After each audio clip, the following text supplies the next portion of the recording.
نکلے تو پیچھے کتا بھی ہو گیا. ان جوانوں کو خوف ہوا, کتوں کا کام بھونکنا ہے, اگر اس نے بھونک دیا, بھونکے گا یہ, پکڑائے گا ہمیں. اس جوان نے پتھر اٹھایا, کتے کی طرف مارا. کتے نے پیچھے کے پیر پہ کھڑے ہو کے آگے کے پیروں کو ہاتھ کی شکل دی اور اللہ سے کہا مجھے زبان دے تاکہ تیرے وفاداروں سے میں بات کر سکوں. اور پھر کتے کو اللہ نے زبان دی تو کتا بول پڑا, او اللہ والے تجھے خوف ہے کہ میں بھونکوں گا, ہم کتے ہیں مگر پتا ہے کس پر بھونکنا چاہیے کس پر نہیں. نعرہ تکبیر, نعرہ رسالت, نعرہ حیدری, فیضان غوث اعظم, مسلک اعلی حضرت. اور یہ بات میں کسی کو طنز نہیں کر رہا ہوں, ہمارے قرآن میں لکھا ہے.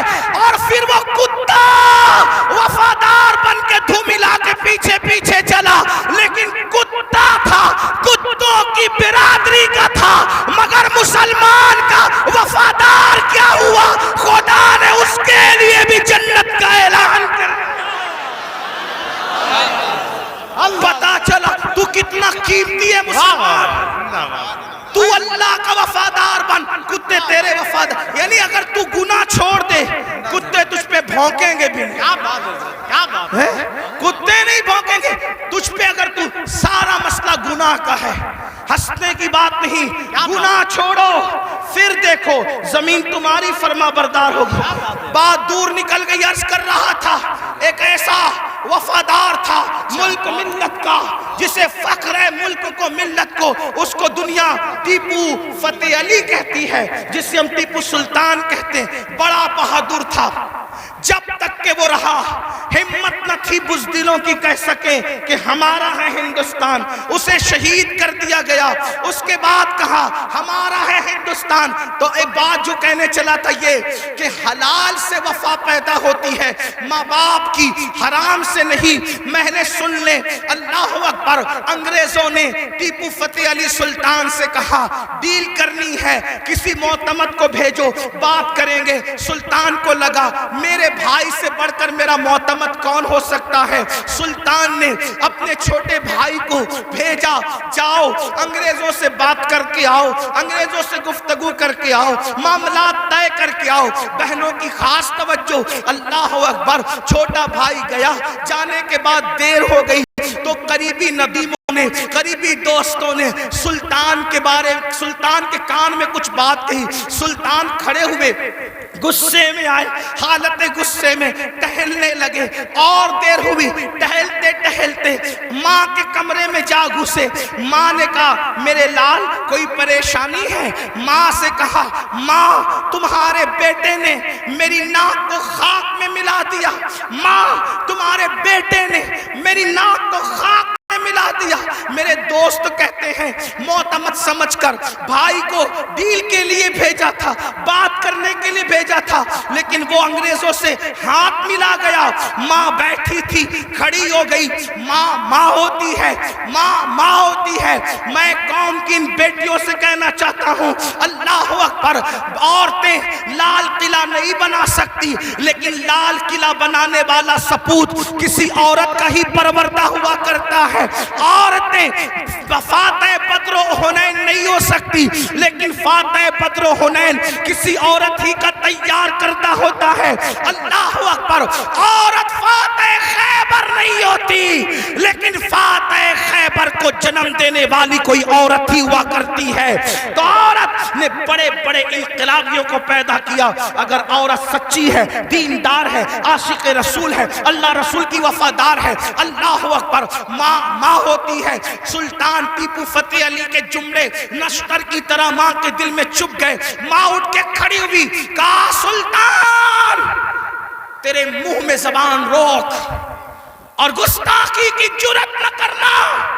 تو نے کہہ کیسے دیا کہ میرا بیٹا ملک و ملت کا غدار ہے. سن لے, نہ تو غدار ہو سکتا ہے نہ وہ غدار ہو سکتا ہے. تاخیر کسی وجہ سے ہو رہی ہوگی, میرے دودھ کی وفا پر سوالیہ نشان کھڑا مت کر. میرا کوئی بیٹا ملک ملت کا غدار نہیں ہو سکتا. تھوڑی دیر گزری تھی کہ بھائی آیا اور بہت خوشخبری لے کر آیا. سلطان جب سارے معاملات نپٹ گئے تو ماں کے قدم پکڑ کر معافی کے طلبگار ہونے کے بعد کہا امی میں جیسا مرد متزلزل ہو گیا بہادر، تمہیں اتنا یقین کیسے تھا ماں کہ تیرا بیٹا غدار نہیں ہو سکتا وفادار ہوگا؟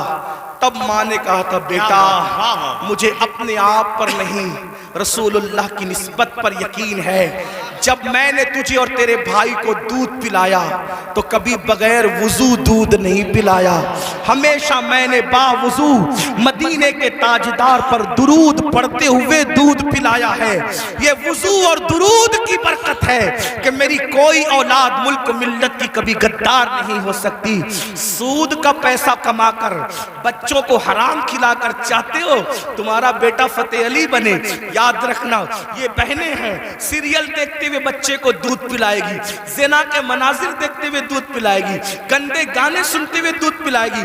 ان کی گود میں صلاح الدین جو بھی پیدا ہوگا ہرگز نہیں. ڈاکو، لٹیرے، بے غیرت، بے حیا، جتنی گندگی کے ٹائٹل ہے تمہاری کوکھ سے جنم لیں گے. کیوں؟ اس لیے کہ تمہاری گود میں مریم کا تقدس نہیں، تمہاری گود میں سیدہ فاطمہ الزہرا کی حیا نہیں، تمہاری گود میں عائشہ صدیقہ کی پاکیزگی نہیں. کتنی گندگی کرو گے؟ کم سے کم مسلمان ہونے کا تو خیال کر لو، کم سے کم آخرت کا خیال کر لو. بات سمیٹتے ہوئے عرض کروں آپ دیکھیں تو صحیح، اندازہ تو کریں. 8 دن سے مسلمانوں کی جو شریف اور دل میں درد رکھنے والا مسلمان ہے ان کی آنکھوں سے آنسو نہیں خشک ہو رہے ہیں. علماء قنوت نازلہ پڑھنے کی گزارشات کر رہے ہیں. قبل اول بیت المقدس کا کیا حال؟ فلسطین کی سرزمین پر مسلمانوں کی پوزیشن. ہم سے زیادہ انٹرنیٹ کا استعمال آپ کرتے ہو، ہم سے زیادہ یوٹیوب فیس بک استعمال آپ کرتے ہو. دیکھو ان کے گھروں کا حال، غور کرو، سوچو، توجہ کرو. نہیں دیکھی وہ کلپیں؟ ایک ماں کے 2 بچے دونوں شہید ہو گئے، اس کی گود اجڑ گئی. میں یہاں جو مائیں اور بہنیں موجود ہیں ان سے کہنا چاہتا ہوں کسی ماں کی گود کا درد ایک عورت سے زیادہ کون محسوس کر سکتا ہے؟ لیکن ہم کیا کر رہے ہیں پتہ ہے؟ ہم اتنا بڑا کارنامہ انجام دے رہے ہیں اس میں، فلسطین کے مسلمانوں کے اس میں، کہ جو ویڈیو اور جو کلپیں اور فوٹوز آ رہے ہیں بس ایک دوسرے کو گروپ میں شیئر کر رہے ہیں. دیکھو یہ ہو رہا ہے، یہ ہو رہا ہے. ان کے لیے کیا کیا؟ ان کے دکھ میں کہاں شریک ہو تم؟ بتاؤ. اللہ کے رسول صلی اللہ علیہ وسلم نے فرمایا مومن ایک جسم کی طرح ہوتا ہے. جسم کے کسی بھی حصے کو تکلیف پہنچے پورا جسم تڑپے گا. آنکھ میں اگر کچرا چلا جائے آنکھ روئے گی، دماغ مشورہ دے گا، ہاتھ حرکت کرے گا، پلان بنے گا، کچرا نکالا جائے گا. کوئی یہ کہے گا کہ نہیں، ہاتھ یہ نہیں کہے گا کہ مجھے تکلیف نہیں ہے میں کچھ نہیں کروں گا. دماغ کہے گا کہ مجھے کوئی پرابلم نہیں ہے میں کچھ نہیں کروں گا، مجھے کیا، میں تو نہیں. جب تک جسم میں جان ہے کوئی تک گزرو. پیر درد کر رہا ہے، آنکھ رو رہی ہے، دل دھڑک رہا ہے، حالانکہ آنکھ اور پیر میں کتنا فاصلہ ہے. ہاتھ بے چین ہو رہا ہے، دل کی دھڑکنیں تیز ہو رہی ہے. کب تک؟ جب تک جسم میں جان ہے. لیکن جان نکل گئی پھر اس کو مارو کاٹو کچھ بھی کرو، کوئی تکلیف ہوگی، کوئی درد ہوگا؟ نہیں ہوگا. تو جب تک مسلمانوں میں ایمان ہے کسی بھی مسلمان کو دنیا کے خطے میں تکلیف پہنچے گی وہ تڑپے گا، وہ بے چین ہوگا، وہ بلبلائے گا، وہ بلکے گا.